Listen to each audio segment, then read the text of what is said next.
A little bit of a different feel here with the other teams in the AFC North. The teams in the Browns division had to answer the questions they normally have to answer. Quarterback questions for some, new head coaches for another, and general dysfunction going on in Pittsburgh. I really don't agree with the perception that there's huge drama within the Pittsburgh Steelers locker room. Again, Coach Tomlin treats our players like men. He gives them the opportunity to be a man, and he tries to grow them not only as professional football players, but as fathers, as brothers, as men. Well, yeah, we could do the poll right here. Raise your hand if you think you can't throw. I don't know what the percentage is, and really, it's not important to us. It doesn't really matter what the talk about it is. It's just talk. It's just noise. We're going to try to build the best offense we can around, our quarterback, which is what you always do. And we believe he's a great football player. He's a great quarterback. How great remains to be seen. That's up to him and us. So, looking forward to seeing what we can get done. Right out of the gate, huh? John Ross. So the question's on John Ross. Okay. We have had no discussions internally or externally on John Ross. So I don't know where that came from. That's out of the Ready, Fire, Aim School of Journalism, I guess. But it's fake news, I guess maybe is the best way to put that. But we have had no discussions, and that's not in our plans. Antonio Brown, as we've acknowledged, we are looking into the possibility of trading him. What we've also acknowledged is we will only make a trade if it benefits the Pittsburgh Steelers. And he knows that, his representation knows that. That's been clearly explained, and we're willing to take a look. And if there's something that can be done to benefit both sides, great. If not, then we'll deal with that when we get to it.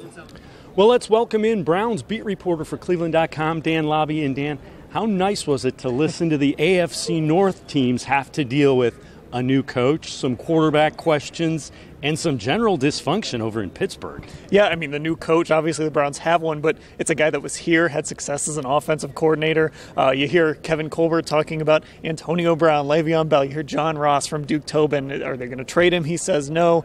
So much going on in the North, and the Browns just kind of are here to fill needs and kind of complement their roster, and it just sort of shows the trajectory, I think, of where everyone's going right now. And does it really show that the division is kind of there for the taking, so to speak? Yeah, I think it is. I think there's a lot of work to be done. I would never count out the Steelers, even without Antonio Brown and Le'Veon Bell. The Browns haven't even beaten them in forever, so I wouldn't count them out. The Bengals, they're certainly on the downside, but you just never know with that football team, with Andy Dalton coming back. And, of course, the Ravens with Lamar Jackson, still that great defense. I think they're probably the biggest threat right now, the most stable of that group of teams right now. But, yeah, I think the AFC North is wide open. Have there been an offseason where there are fewer questions for the Browns since you've been covering them? I don't think there has been, actually, and I think a big part of that is you have your quarterback. So we're here at the Combine, and there's nothing to talk about on that front. Baker Mayfield's going to be the quarterback. We don't really have to care about the quarterbacks when they talk to the media on Friday. That part is stable. The head coach is stable. We don't know what he'll do on Sundays when the time comes, but you feel really good about what he did as offensive coordinator. So I just think it's having a roster, having some stability at the GM position, and having a quarterback. That's what really makes the difference. What about the other teams in the division? You mentioned the Ravens, and their defense is very good, but they're releasing veterans. They're retooling their entire offense. Yeah, it's just the life of a franchise, right? Guys get expensive, and you got to let some guys walk. You can't re-sign guys. You have to make difficult decisions, like the Steelers too. But again, the Ravens are hoping they have a quarterback in Lamar Jackson. And the thing I always have loved about the Ravens is they know who they are. And Eric DeCosta stood up there and said, we play defense. We're a good defensive team. So they have an identity, and they're going to work to stick with that identity. They're going to run the football on offense. And that's what the Browns want to be. You want to know what the Cleveland Browns are year to year.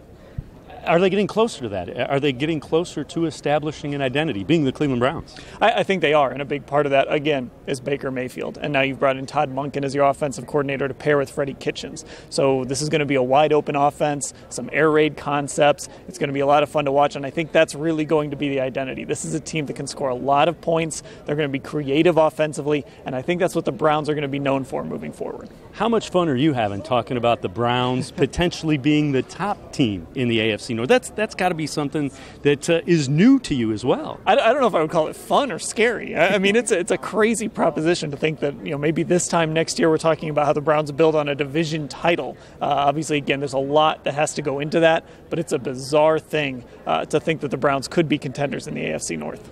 Dan Labbe, we appreciate the insight as always. Dan Labbe, you can read him every day. Cleveland.com, he is your Browns beat reporter.